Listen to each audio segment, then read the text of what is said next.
Viewing life from a hearse, it could be worse. Laugh, think, and cry with the country undertaker. Many years ago, actually it was in December of 1994, I was asked to speak to our local county ministerial association. They were having a Christmas banquet. The preachers in the county and their wives would be there. So I agreed to do that. They asked me as one of the undertakers in the county, and I began to think about what in the world I was going to talk to a bunch of preachers who I had known all of them for many years.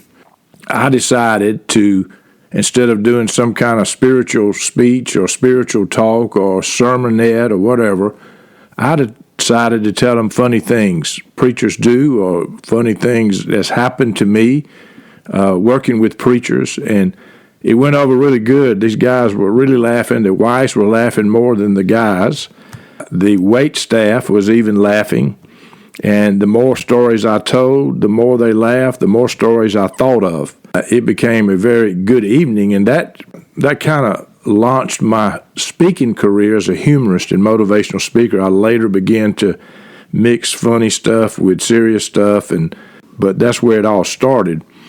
I want to give you a warning. If I'm going to tell some stories about some preachers I've known, and I can promise you there's plenty of preachers that have funeral director stories that they could tell. And so I want to issue you, if you're out there and you're listening to this and you want to come on this podcast, I would love to have you. I would love to give you equal time because I know you have just as many stories as the funeral directors do, looking at crazy things funeral directors do from a preacher's standpoint. I grew up in the Methodist Church in Reynolds, Georgia. When I say I grew up, I literally grew up in the Methodist Church. I was there every Sunday morning, every Sunday night, every Wednesday night. Our lives in Reynolds, in my family, revolved around the school and the church. There were two churches in town. The Methodist Church is where we went. The Baptist Church was on the opposite corner of the city block. So they were literally back to back. And actually in the little town, every Methodist knew every Baptist, so everybody knew each other. The interesting thing is that some people that grew up in the Methodist church, when they got married, they may have married a Baptist, and in many cases, the wife kept going to the Methodist church and the husband kept going to the Baptist church or vice versa because they were so rooted in those churches, they didn't even follow their spouse to the church. So there were several couples, several families where that was going on, and just gives you a little history of the church situation in Reynolds. There was a difference in the Baptist church and the Methodist church. The Methodist church was part of a conference, the South Georgia Conference, and the preachers that came to the Methodist church were appointed by the district superintendent. So it's not like the members had any say in who the new preacher was going to be. Most preachers came for 4 years. Some came for 2 years. Now, you got to understand, in a town the size of Reynolds, we either got the preachers that were new and up and coming and trying to make a name for themselves to move up to bigger churches, to bigger towns, or we got the ones that were headed to retirement. So that's kind of where we fit. Now, the Baptist church, they did things differently. They actually, had preachers come in and they were changing preachers or want to get rid of the preacher to get a new one. They would have preachers come in and try out, and they'd give tryout sermons, and they would vote on them, and they were in complete control of who their preacher would be. But the Methodist church, in most cases, we had no idea who was going to be the preacher until he got there. One of the things that happened with me and some of my buddies being in the Methodist church, when I think back on this, most of us kind of knew that the preacher was temporary, and we knew that he would not be here for 4 years at the most, for 2 years maybe, unlike everybody else who we were going to know for the rest of our lives and everybody in their family. It kind of gave us fodder for cutting up way too much, and we kind of took advantage of some of the preachers, to be honest. I remember vividly one preacher, and he was new, and this was probably his third or fourth sermon, a bunch of us guys were sitting, and I was a kid, and we were sitting on the third row, and all of a sudden, right in the middle of this sermon on Sunday morning, the preacher all of a sudden said, "If you boys on the third row would be quiet, I will continue my sermon." Now, that kind of got my attention. I didn't like that preacher much after that. I know it embarrassed Mama. This is the same preacher that was preaching, and I thought I would get him back a little bit. I had a golf tee in my hand, in my pocket, one Sunday morning, and there were 2 rows of us kids, and I wasn't going to talk. I knew Mama had told me I had to behave in church, so it wasn't going to be me, but I decided when we were standing up, singing or doing a responsive reading or whatever we did, I put that golf tee down on the pew in front of me where my friend was standing and about to sit down, and he sat down right squarely on that golf tee. And when he did, he stood up and screamed. Some people thought he had caught the spirit. My mama did not think that. She was looking dead at me. She came out in her choir robe, came right in the middle of church, grabbed me by the arm, and moved me to the front row. Now, I know Mama was embarrassed about that. I think she thought she was embarrassing me. I don't really remember being embarrassed, but I knew that I was in trouble. One preacher that we had, and he was brand new, he came into town. My daddy was a big golfer, and he played golf during the summer every day when he closed the store, if he was not busy at the funeral home. So at 6 o'clock p.m., him and his buddies were teeing off, and a lot of times us as kids were playing with them. But on Thursday, they closed the store at noon, and if he was not busy at the funeral home, he was playing golf on Thursday at noon. There was a group of them that played. Well, this preacher wanted to join them and wanted to meet people in town, so he came out one Thursday at noon, and he knew there was a game there, and Daddy paid for his golf. They got on the golf course, and it was very funny. Daddy had him in the golf cart with him, and Daddy was serious about his golf. He was a pretty good golfer, but this preacher, I don't think he'd ever played golf in his life, and he hit the ball about 10 yards. He would get back in the cart and sit down, and Daddy would get more frustrated and more frustrated. He'd move up 10 yards, and this preacher would get back in, get out of the cart, hit it another 10 yards, and get back in. Even he was criticizing some of Daddy's shots if he went to the right of the green or in the trap or whatever. I said, Ed, I thought, you can do better than that. So you can see Daddy just getting more upset and more upset as the day goes on. So he got through that, and he was glad it was over. But the next week, the preacher was back out there, and Daddy was determined he wasn't going to ride in the cart with him. But the golf manager said, Ed, the preacher said you were paying for it. So Daddy paid for his golf that day, and I think he paid for his golf the rest of the time he was in Reynolds. But it was very grudgingly, but Daddy did it. One time we were having a revival at our church, and in the Methodist church in Reynolds, they did the same thing. The Baptist church, they had a spring revival and a fall revival. Guest evangelist comes in and speaks for maybe a week or 4 or 5 days or whatever it was, and they would also bring a guest song leader. One of the customs were that people in our town or members of the church would host the preachers, our sitting preacher and the guest evangelist, our song leader and the guest song leader and their wives. And they would feed them before the service, the revival service at night. Mama was doing that, and she was setting up all of this in her formal dining room. My brother and I and my brother-in-law, who was married, by the way, and was a lawyer. He later became a Superior Court judge.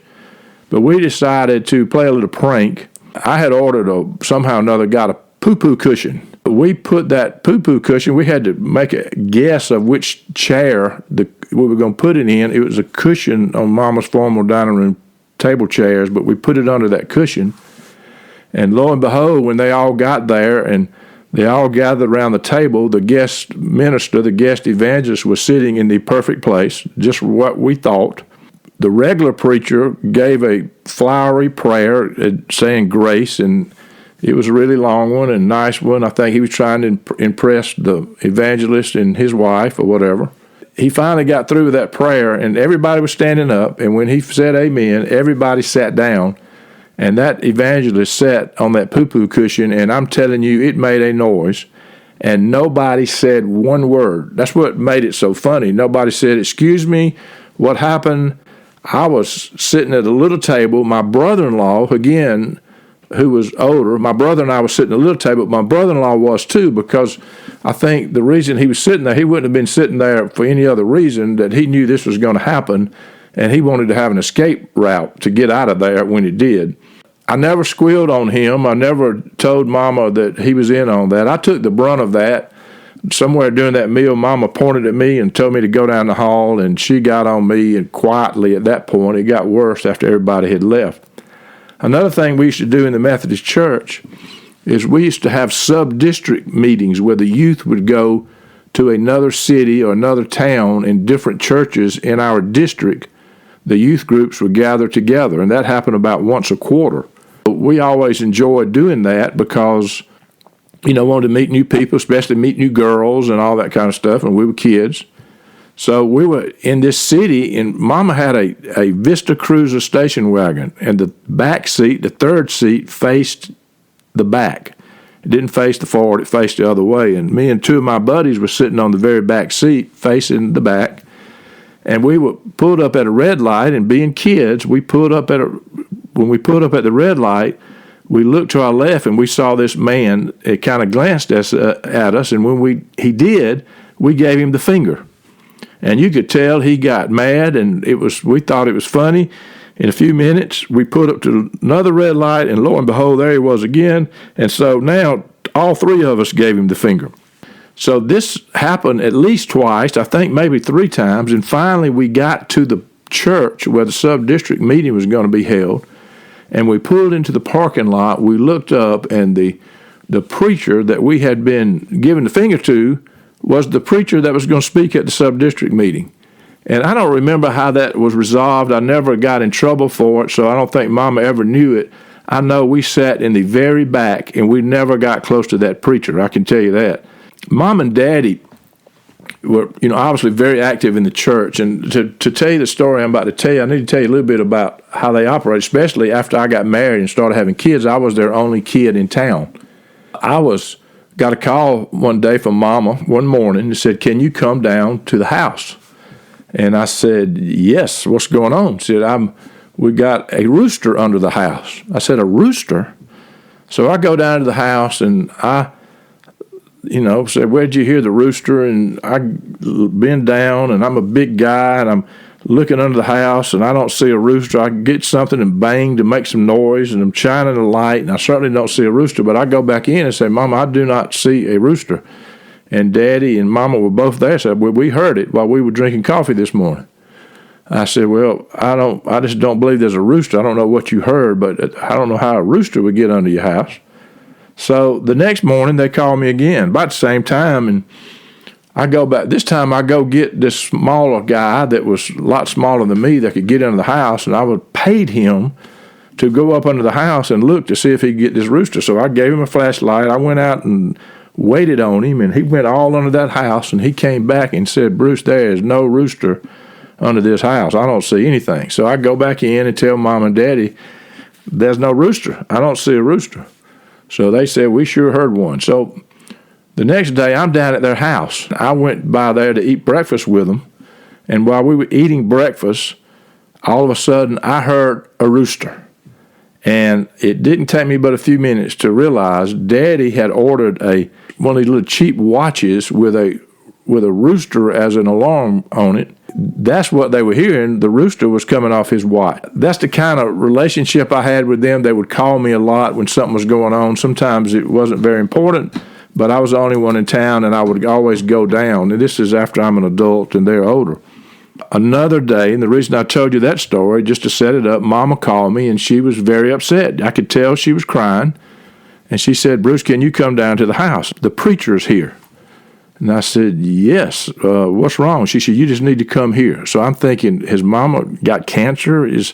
What's going on? That scared me to death. So I stopped what I was doing to go down to see what was going on. I walked in, and the preacher was sitting with Mama. They had very concerned looks on their face. You could tell Mama had been crying. And I said, "What in the world's going on?" And Mama said, "Preacher, you tell him." So he went on to tell me that yesterday in church I preached a stem winder of a sermon. I gave an invitation at the end for people to join the church or to get their hearts right with God. And when I gave the invitation, it was a very powerful moment. Your dad raised his hand, and he said, "Can I say something?" I said, "Absolutely, you can say something. Come on down." He thought that he knew Daddy was already a member of the church, but he thought maybe he was going to talk about how the sermon impacted him or confess some kind of sin, or I'm not sure what he thought. But Daddy walked down and turned around right in that solemn moment and said, "I just want to be sure you know that we got a bike-a-thon next Saturday that's going to be out in the city park." And he said he went on to talk about the bike-a-thon, and the preacher said he absolutely ruined the service. I mean, it was one of the best services we've ever had, one of my best sermons, and he ruined it. And I laughed. I couldn't help but laugh. I shouldn't have laughed. They were not laughing. But I said, there's two things. Number one, Daddy did not hear you. He can't hear well, and I can promise you he didn't intentionally ruin your sermon or ruin your church service. I know that. The second thing is, the St. Jude's Bike-a-thon is very important to him. He was the chairman of that. He's raised a lot of money for it, so he wanted to be sure people were out for the Bike-a-thon. But one day I was in college, and I was home for the weekend. I was sitting with my dad in church. The title of the sermon was "What Time Is It?" And it was written in the bulletin, so everybody saw that except Daddy. Daddy was figuring. I don't know what he was figuring. I don't know if he was about to buy something, about to sell something, about to borrow money, or I don't know what he was doing, but he was figuring. He would stand up when we sang, and he would sit down when we were supposed to sit down, but he was not paying one bit of attention. He was writing all over the bulletin, figuring everything in the world. The preacher finally got in the pulpit, and he began his remarks by saying, "What time is it?" since that was the title of the sermon. And all of a sudden, Daddy looked at his watch, and he blurted out, "It's 25 minutes to 12.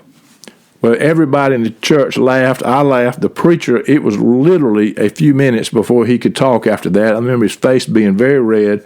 Speaking of preachers in the pulpit, preachers can get things mixed up sometimes, just like the rest of us. They're human beings. And so I think it'll be good to pause and just, some of you probably heard this or seen this on the internet, but it's typical of some of the situations preachers can get into. So listen to this. And then the following week, last week, we were talking about Lot. And we were talking about Sodom and Gomorrah. And we were talking about how Lot chose to go pinch his tits. Excuse me. Pitch his tents. Pitch his tents is what I said. And you heard nothing else here. This is church, my gosh. What I was challenging you guys to not do was to pick friends that were going to lead you to, man, stop laughing! All right? Man! Yeah, that was funny. Preachers can get in a mess, and anybody can when you're speaking Sunday after Sunday and have all the sermons they have to say. You can get your words mixed up, but that was pretty funny. But preachers are also not perfect. And because of my relationship with so many preachers, I saw who they really were, probably better than some of the members of the congregation. But we had one preacher. He was a Baptist preacher, but I knew him well. But he played golf every Sunday. He had a 1 o'clock tee time. That meant that he had to be through with Sunday morning service by 10 to 12, so he could speak to everybody and go eat and get to the golf course. I mean, he was an avid golfer. I played golf a lot, and I was out there a lot on Sunday afternoon, but I didn't play every day at 1, but I was playing this Sunday. I was putting on number 1 green at our golf course. Right next to number 1 green is number 2T. From 2T to 2 green on the left, about 125 yards, is number 5T. So the person on number 5T can be in the line of the drive on number 2 if he's not paying attention or if the guy hits a bad shot. So sure enough, I'm watching the guy tee off on number 2 while I'm about to putt, so you have to stop, let that guy tee off before you putted. This guy duck hooked it, and that preacher was getting ready to tee off on number 5, and that ball hit him right in the small of the back. And you could hear that preacher cussing all over the golf course. And I had never heard a preacher cuss like that. And I was a kid, but I was absolutely heard words that I had never heard before. We had another Baptist preacher that came into town. He was brand new. We were playing golf. You can tell I should have said our life revolved around the church and the school and the golf course. But we were playing golf again, and the manager of the golf course, or the golf pro, came up in the golf cart with this man that I'd never seen in my life. The Dr. Watley, who was a deacon at the Baptist church, knew who he was, but the rest of us had never met him. But he was the new Baptist preacher. So we obviously got out of our carts, and we were about to tee off on number 6, which is a long par 3. And we got out and shook his hand, welcomed to Reynolds, and did all the pleasantries that you can do. And we finally got ready to hit. And my brother-in-law, who's my brother-in-law now, he was my next-door neighbor then, he hit the ball, great shot, on the green. And all of a sudden, the new preacher that we had just met, that just moved into town, he said, "That was a damn good shot." And I remember thinking, did he say what I think he said? And we got in the golf cart, and my brother-in-law and I said, did he say what I think he said? And he said, yes, he did. You had to have been there again. So funny. That's a good way to start off your term as a preacher in Reynolds. These guys were human beings just like everybody else. Again, I think this is a good time to pause. These guys are human. And this is another little audio that you may have seen and you may not have seen. But a preacher, maybe his mind here was in the wrong place. Listen to this. You're going to go through difficult times in the next 10 years. I can't promise that you're going to have sex.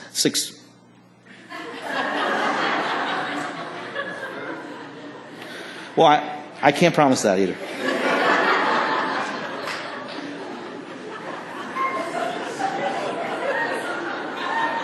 I can't promise you're going to have success.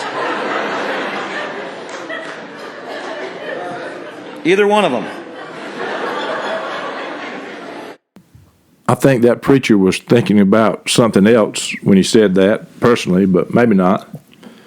So another thing that I learned early on is there were two kind of preachers in the county that I grew up in. There were a few of them that were formally trained to be preachers and Bible scholars and Bible teachers. Most of them were bivocational. They had not been to seminary, but we had, preachers that were trained and people that were not trained, and you wondered how many of them were really called by the Almighty to be a preacher, or were they called, especially some of the bivocational preachers, to make a little extra income on the weekend. But we certainly had all kinds. There's a scripture that anybody that's in the funeral business will know this. It's 1 Corinthians 15:53 that says, corruptible must put on incorruption, and the mortal must put on immortality. That verse is read at many, many funerals. I mean, I've heard it 1,000 times if I've heard it once. Well, we had one preacher that would always get that mixed up. He would get to the end of the service, and he would always say, now the corruptible must put on incorruption, and the moral must put on immorality. He never knew the difference. I certainly never told him. One time he was preaching at a big church. A very trained pastor was there. He was preaching at his relative's funeral, but the preacher of the church was there, and he was back in the back with me, and I kind of warned him. I said, this great guy here, but he's going to get this messed up at the end. And I told him he was going to probably say, the moral must put on immorality. He said, there's no way he's going to do that. I said, well, just wait and hear. And he did it. He got to the end of the service, and the corruptible must put on incorruption, and the moral must put on immorality. And I thought my friend, the preacher in the back, was going to have a heart attack that day. We also had another bivocational preacher that was his main occupation. He was a timber cruiser. He was quite a character.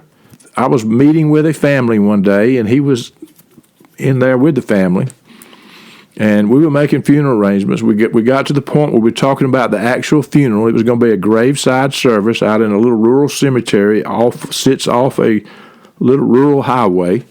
The family wanted someone to sing "How Great Thou Art" at the funeral.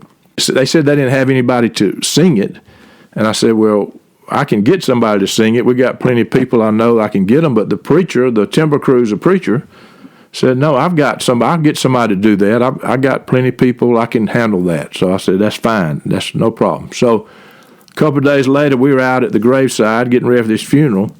Put up a PA system, which looking back, I probably should not have. In fact, I know I should not have because there were not that many people there. We really didn't need a PA system, but it was just a normal thing. So we had it set up.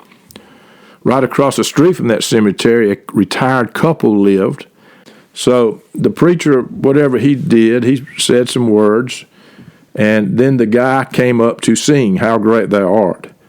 And he stood in front of that microphone, and he gave the most god-awful rendition of How Great Thou Art you would ever hear in your life. You would not even recognize that song. I'm convinced this Timber Cruiser preacher just found this guy on the street at the last minute and said, I forgot, I got to get somebody to sing. Will you sing this? He didn't get the words right. He said How Great Thou Art a few times, so you knew that's what he was attempting to sing, but it was some kind of god-awful singing, and he was screaming it in that microphone. I looked across the highway, and I saw the lady come out of her house and start looking up at the sky, like, what in the world is happening? Something bad has happened out here. She heard all that noise. My gravediggers were down the highway, sitting off the road in their vault truck, and they too told me they got out and they thought a plane was crashing. They got out and started looking above to see what in the world was going on. That was the worst rendition of a song I have ever heard in my life. If I had a video of that and I could put that on YouTube, it would go viral. There's no question about that. Some of the preachers, we always had not always, but a lot of the time, we had a part-time preacher that worked at the funeral home. They were perfect people. They knew people. They wanted to be involved in ministry in the funeral home, so we always had a part-time preacher around or two. I need to tell you how this works, but sometimes in our business, when you're dressing a man to put him in the casket, you have to split his coat. But sometimes they give you coats that don't fit. And, either the man has lost a lot of weight or they give you the wrong coat and it's some small coat. You have to split it in the back to make it look good when you put it on him. We try not to do that, but sometimes we do it. Daddy was back in the back one time dressing a man, and one of our part-time preachers was working for us, and Daddy told him to get the coat so we can split it to get him on it. So the preacher went over to get the coat, and he held the coat up, and Daddy had his scissors, and you cut it down the seam of the coat. And Daddy finally got it cut in half, and he realized that he cut his own coat.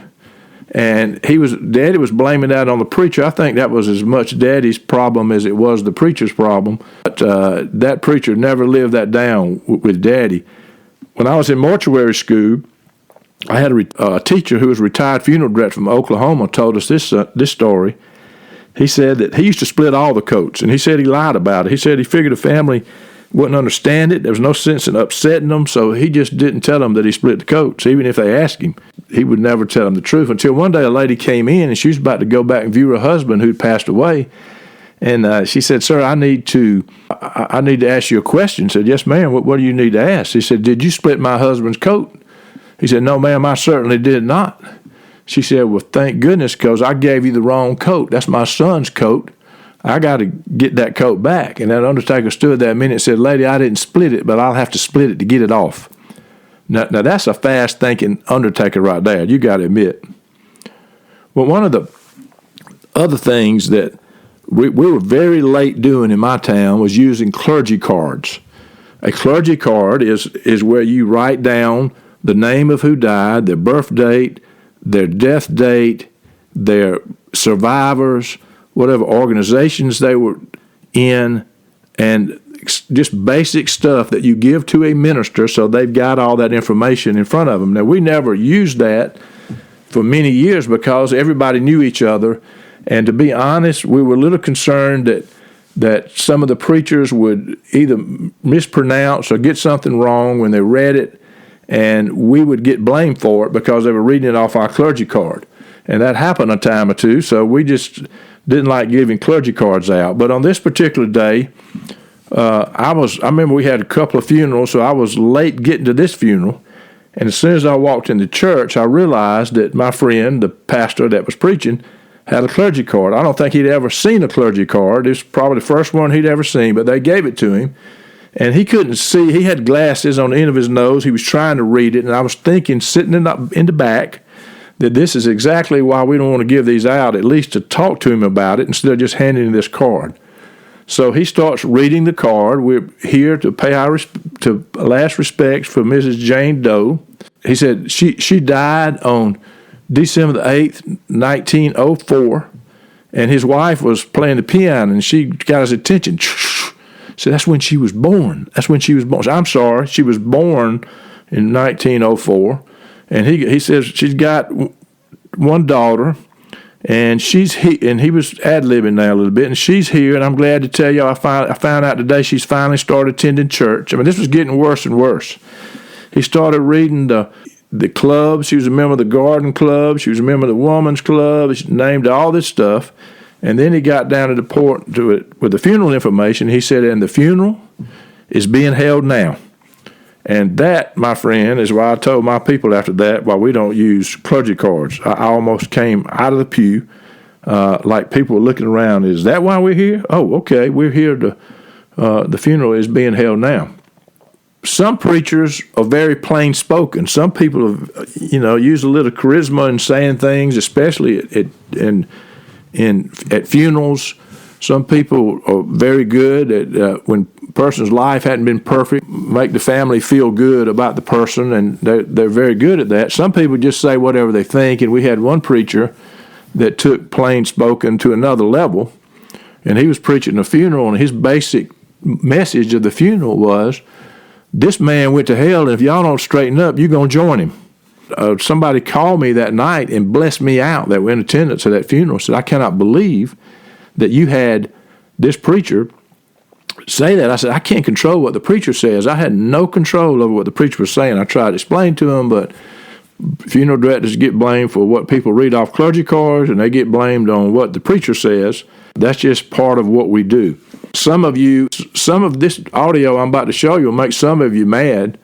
It makes me laugh because I've seen preachers like this, very close to this.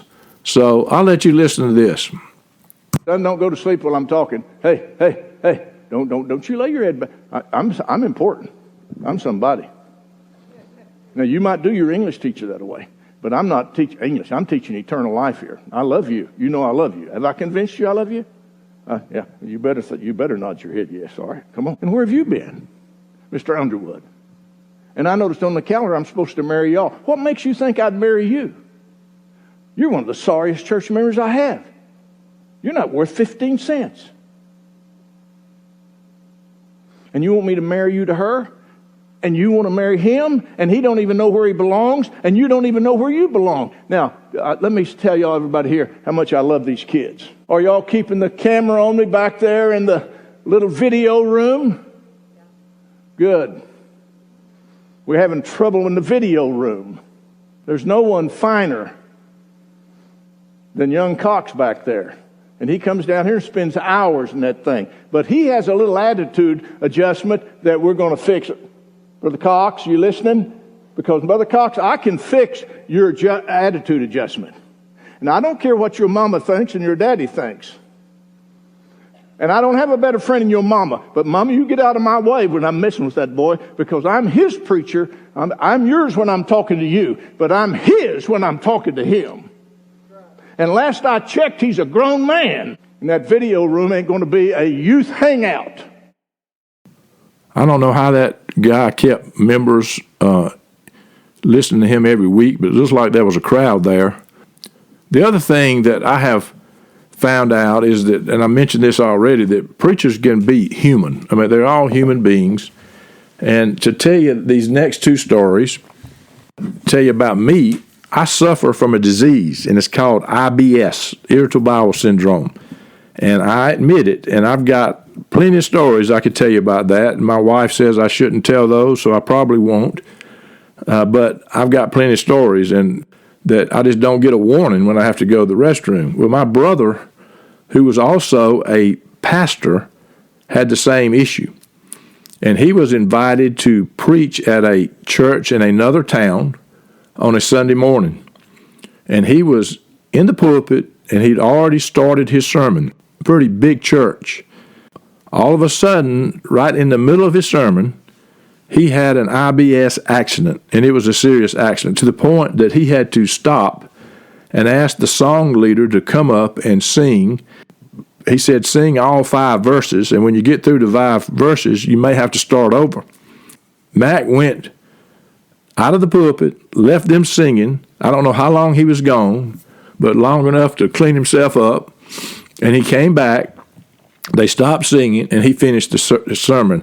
How he got through that, I'll never know. But unless you have IBS, you won't understand that. If you have IBS, you will understand how that can impact you.